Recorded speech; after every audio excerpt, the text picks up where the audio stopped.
So this is going to be just a quick video starting and showing the operation of this Echo GT2000 that I have for sale. This trimmer has a newer carburetor. The spark plug and air filter have both been replaced, and it is a genuine Zama carburetor. This machine's been serviced and it's ready to run. The head has been loaded with some fresh trimmer line.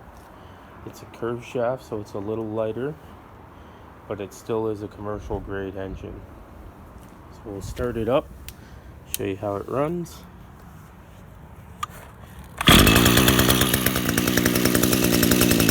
It runs very easy.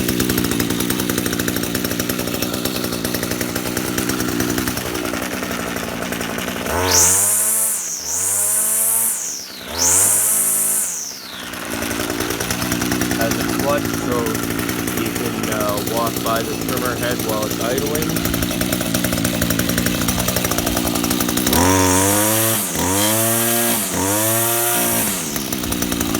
And to shut it off, switch to straight